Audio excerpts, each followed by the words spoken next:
네, 안녕하세요. 반갑습니다. 브라질에서 왔는데요. 참 우리 귀한 목사님 교회 하는 모습 보고 참 감사하고 귀하다는 생각을 합니다. 자, 여러분 이게 뭔지 아십니까? 잘하시네요. 따라해보세요. 기업질? 기업질이에요. 그 다음에 좀 더 어려운 걸 물어보겠습니다. 이건 뭔지 아십니까? 해보세요. 턱없이 귀엽지? 턱없이 귀엽다고 해요. 좀 어려운 거 하나만 더 여쭤볼게요. 자, 이건 뭔지 아십니까? 해보세요. 반했지? 제가 우리 목사님 이렇게 사역하시는 모습 보고 반했습니다. 또 코스타 재팬도 잘 다녀오시고 또 이렇게 은혜스러운 목사님과 함께 이렇게 있는 우리 성도님들 보니까 참 귀하다 하는 생각을 합니다. 오늘 저는 이 브라질에서 사역하면서 여러 가지 힘든 일도 있고 어려운 일도 있었지만 그 가운데서 정말 하나님께서 주신 은혜를 생각하면서 함께 나누기를 원하는데요. 브라질이라고 하는 나라는 참 어려운 나라입니다. 왜냐하면은 인디언들이 이렇게 많이 있기 때문에 그래요. 사진을 제가 준비했는데요. 혹시 보여주실 수 있나 모르겠습니다. 이 브라질이라고 하는 곳은요, 물론 도시 상파울로 이런 곳도 있지만 저기 아마존으로 가면은 이 아이들 그리고 인디언들 이런 사람들이 많이 있는데 특히 그 인디언들 사는 곳에 가면은 이 사춘기 소녀들을 저렇게 움막에 가두어둬요. 움막에 가두어두고서 저 안에서 한 6개월 동안 지내게 합니다. 그러면은 정상적인 아이도 저 곳에서 6개월 정도 있으면 좀 머리가 이상해지고 막 그래요. 한번 생각해 보세요. 저렇게 힘든 곳에서 생활을 하는데 저분이 어머니이신데 저 어머니 이렇게 화장실 갈 때만 어머니 손잡고 앞에 눈 다 가리고 이렇게 나와요. 왜 그런가 하면은 이 인디언들은 사춘기 소녀가 남자를 쳐다보면은 죽는다는 그런 미신을 믿고 있어요. 그러니까 얼마나 불쌍합니까? 그래서 많은 사람들이 저기에 안 들어가는데 저희 부부가 들어갔어요. 다음 장을 보여주시면 나옵니다. 예, 저 움막 안에서 불쌍한 소녀가 저렇게 있는데 브라질은 그물 침대를 많이 사용합니다. 그런데 저 그물 침대에 이렇게 생활하면서 그 옆에는 그냥 초롱불 같은 거 조그만 거 갖다 놓고 저 곳에서 그냥 불쌍하게 사는 거예요. 여러분 한국에서 태어난 게 감사하죠? 만약에 여러분들도 브라질에서 아마 자매님들 태어나셨으면은 아마 저런 고생을 아마 했을 거예요. 저는 이 사역을 보면서 참 안타깝다는 생각을 했습니다. 왜냐하면 제가 총신 이렇게 다닐 때 낙도 선교회라는 걸 했었는데요. 거기에 낙도 선교회에 가니까 그 집 낙도에 있는 어린이들이 이런 얘기를 하더라고요. 선생님, 서울에는 교회가 많이 있다고 하는데 하나만 뚝 뛰어가 이곳에 놔 주이소 하면서 이 낙도에 교회를 하나 세워달라고 하는 이야기를 하더라고요. 왜냐하면 복음에 대해서 많이 듣는 사람도 있지만 낙도와 같은 곳은 복음에 대해서 듣지 못하기 때문에요. 그런데 이 아마존도 복음에 대해서 듣지 못하고 죽어가는 사람이 참 많이 있습니다. 그래서 제 마음 가운데 사실 제가 두 번째 안식년 나오니까 한국이 너무 좋더라고요. 그냥 너무나도 많이 발전하고 그래서 한국에 와갖고 역으로 문화 충격을 또 받았어요. 버스를 탔는데 옛날에는 내릴 때 그냥 내렸잖아요. 그래서 그냥 내렸더니 안 된대요. 찍 하고서 이거 카드를 대야 된다고 하더라고요. 그래갖고 야, 한국 다시 오니까 또 촌사람 같이 저가 됐는데 어쨌든 이렇게 브라질에서 선교를 하면서 좀 어려웠던 일이 있었습니다. 그것이 무엇인가 하면 한국은 총기 소유가 불법이잖아요. 총을 가지고 있으면 안 되잖아요. 그런데 브라질은 정신이 이렇게 괜찮은 사람은 합법적으로 총을 가지고 다닐 수 있어요. 그래서 그 총을 가지고 많은 사람들이 마약을 먹고 총을 가지고 이제 한국 사람 집에 들어오는 경우가 많이 있습니다. 그래서 저도 이렇게 금요일 밤에 이렇게 자고 있는데 갑자기 불이 팍 켜지더라고요. 그러면서 이 남자 서너 명이 총을 들고 저희 집에 들어온 거예요. 그러면서 총을 겨누면서 막 이렇게 달러를 달라고 막 그러는 거예요. 그러더니 저의 이렇게 얼굴을 막 때리고 화장실에 이렇게 가두어 두고요. 그리고 저희 집사람 이렇게 말 못하게 하고 또 저쪽에선 저희 아이들이 잠을 자고 있었고 그랬어요. 근데 이제 저희는 그래도 강도 이렇게 견딜 수 있는데 저희 아이들이 만약에 강도를 만난 걸 경험하면 너무나도 마음이 아프겠다 하는 생각을 하게 됐어요. 그러나 감사하게도 하나님의 은혜로 아이들은 그거를 보지 않고 잘 이길 수 있었어요. 그래서 이제 강도가 들어와 갖고 저희 집안에 있는 모든 걸 가져가고 또 막 다 돈을 훔쳐가고 막 그러는데 저는 못 봤는데 저희 집사람이 보니까 강도들은 땀을 뻘뻘 흘리고 있더래요. 총을 가졌는데도. 그런데 저희 집사람 마음속에는 이러한 찬양이 생각이 나더래요. 평안을 너에게 주노라. 생각해 보세요. 누가 평안을 원래 더 누려야 됩니까? 총을 가진 사람이 더 평안해야 되는데 총을 가진 사람은 땀을 뻘뻘 흘리고 저희 집사람은 그 찬양이 이렇게 마음속에 울려 퍼지더래요. 그걸 보면서 진짜 평안은 하나님께서 주시는 거구나 하는 생각을 하게 되었습니다.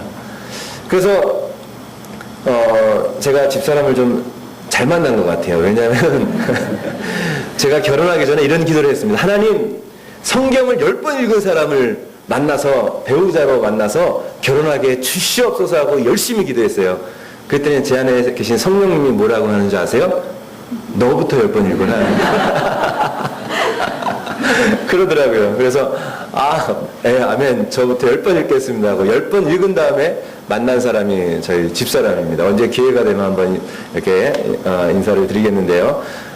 그래서 이제 그러한 강도 만난 상황을 맞이하니까 제가 정상적인 사람인데도 불구하고 금요일 날 밤이 되면 잠이 안 오는 거예요. 왜냐면은 강도가 들어온 날이 금요일 밤이었거든요. 그러니까 또 금요일이 되면은 강도가 이 총을 가지고 들어오지 않을까 하는 그런 마음에 두려움이 생기게 됐어요.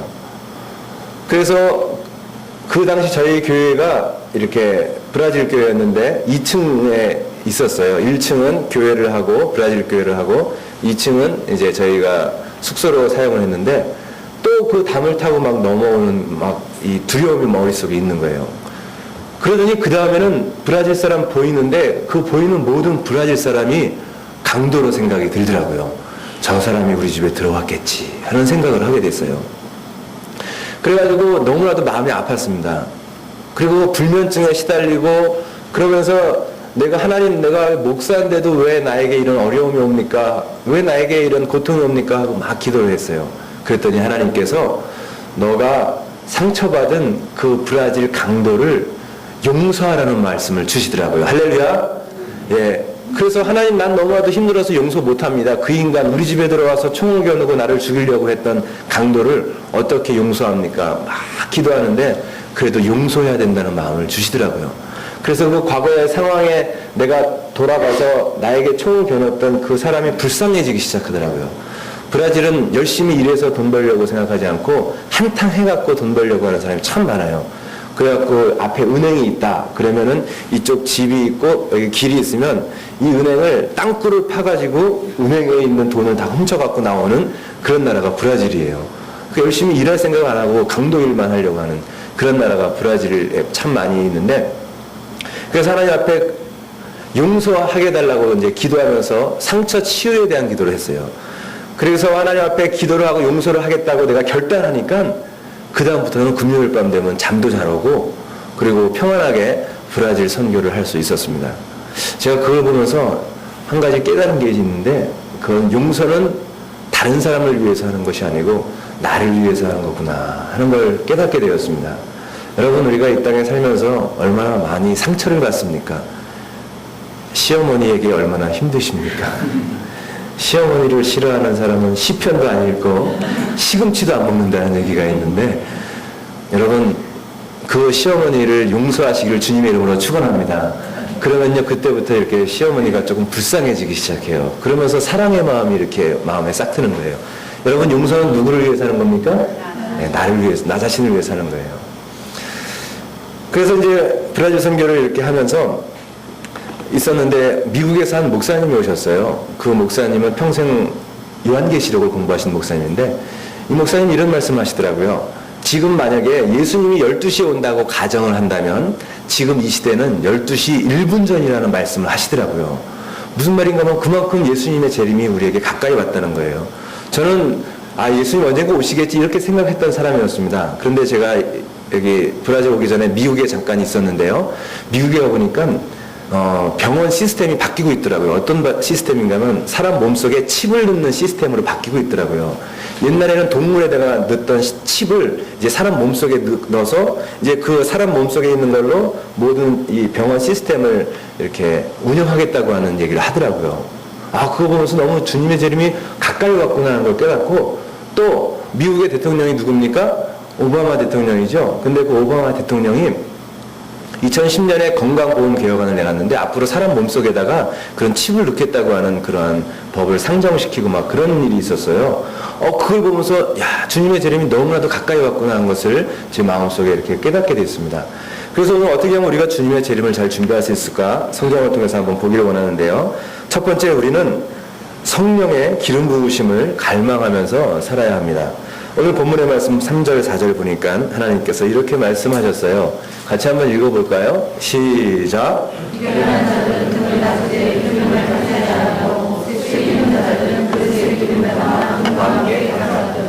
아멘.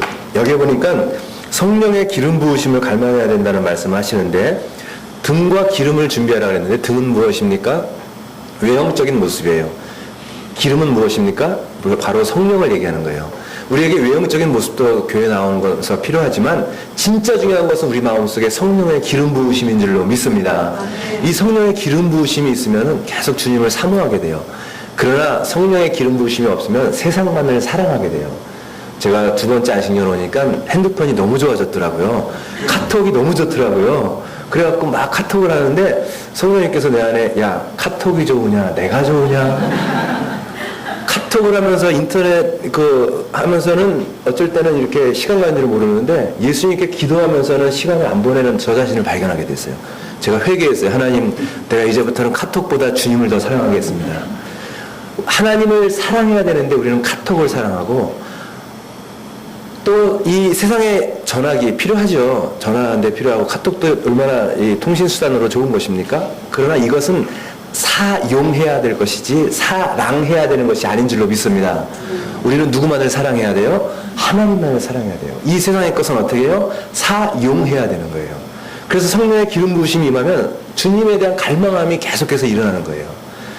그 다음에 두 번째, 우리는 어떻게 주님의 재림을 준비해야 합니까? 오늘 하나님의 말씀에 보니까 이렇게 말씀을 하고 있어요. 한번 다음 페이지 눌러주시면은 성령 하나님을 알고 친밀감을 가져야 된다고 말씀하고 있어요. 오늘 본문의 말씀 보니까 어떻게 나와 있습니까? 11절 같이 읽어보겠습니다. 시작.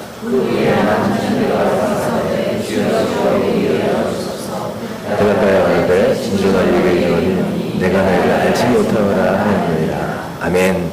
여기서 안다고 했는데요. 안다는 것은 두 가지가 있어요. 관해서 하는 것이 있고 실제로 예수님을 아는 것이 있습니다. 여러분, 예수님에 관해서 알면은 안 돼요. 예수님을 실제로 알아야 될 줄로 믿습니다. 브라질 사람은요, 예수님을 아는데 만약에 예수님이 예전에 나타난다면 어떻게 사랑하는지 아세요? 가갖고 막 허깅하고 반가워요, 막 반가워요 이래요. 브라질 사람은요. 근데 한국 사람은 예수님이 만약에 여기 나타나면 어떻게 할까요? 아이고, 안녕하세요. 아이고, 오래간만에 뵙습니다. 목사님 통해서 이야기는 많이 들었습니다. 아마 그랬을 거예요. 여러분, 예수님에 관해서 하는 것이 아니라 예수님 그분을 우리가 경험하면서 알아야 될 줄로 믿습니다. 여기서 안다는 것이 최고의 친밀감을 얘기하는 거예요. 여러분, 이명박 대통령 아십니까? 아세요? 모르시는 분이 많이 계신 거예요? 그 이명박 대통령 여러분 아십니까? 왜 청와대로 여러분을 초청하지 않아요? 친하지 않아서 그런 거예요.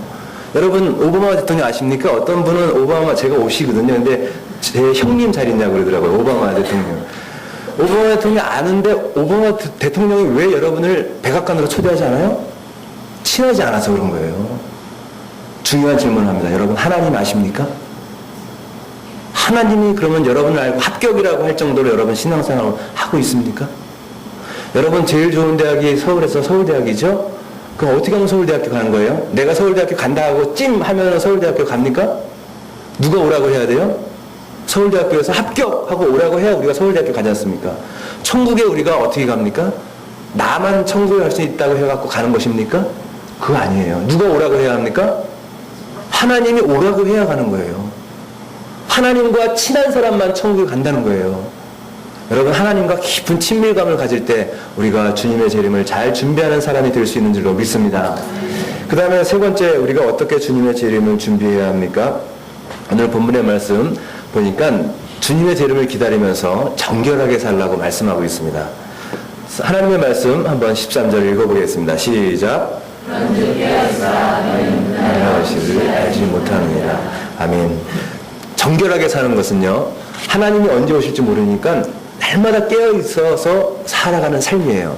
예수님이 오시면은 우리를 이제 하늘로 데리고 가시는데, 아까 우리가 신랑 되신 예수께서 라는 찬양을 했고, 옛날에 이런 찬양을 했어요. 예수 나의 신랑 아멘 하니까 예수님은 우리의 영적인 신랑이고 우리는 신부라고 말씀하고 있어요. 그러면 한번 생각해 보세요. 왜 결혼식 때 신부가 하얀색을 입습니까? 무슨 뜻이에요? 순결의 뜻이에요. 검정색을 입을 수 있는데 왜 하얀색을 입어요? 순결을 의미하는 거예요. 마찬가지로 우리는 주님의 재림을 기다리면서 정결하게 살아갈 때만이 하나님께서 우리를 천국으로 데리고 가실 줄로 믿습니다. 정결하게 살지 않으면 천국으로 데려갈 수가 없는 거예요. 생각해 보세요. 내일 결혼하는 신부가 전날 저녁에 막 이 남자 만나고 저 남자 만나고 막 그러면서 그냥 방황하고 놀고 집에도 안 들어가고 그러면 됩니까? 안 되죠? 우리는 신부예요. 주님을 맞이해서 천국에 갈 사람인데, 세상을 너무 좋아하면은 예수님께서 우리를 데리고 가고 싶지만 데리고 갈 수가 없는 거예요. 날마다 우리가 하나님 앞에서 정결하게 살아가야 될 줄로 믿습니다. 네, 결론적으로 말씀을 드리겠습니다. 오늘 우리는 어떻게 주님의 재림을 잘 준비할 수 있을까 하는 말씀을 들었어요. 첫 번째는 무엇입니까?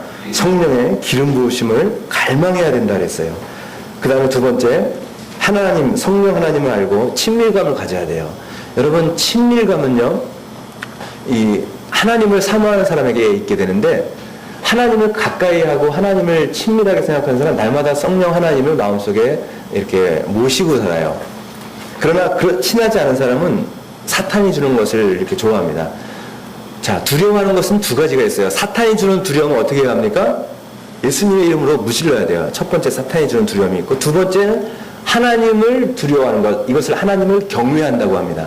하나님을 경외하는 마음은 우리에게 있어야 되는 줄로 믿습니다. 예, 하나님을 경외하는 믿음. 그 하나님을 우리가 마음 중심에 모시고 성령 하나님과 날마다 대화를 하면서 살아가는 것. 이것이 하나님께서 우리에게 원하시는 것이고요. 마지막 세 번째, 주님의 재림을 기다리면서 정결하게 살자 그랬어요. 이제 한 가지 이야기하고 마치겠습니다. 주님 앞에서 재림을 기다리면서 정결하게 사는 사람은요, 주님의 재림하실 날이 일생일대 최고로 기쁜 날이 될 줄로 믿습니다.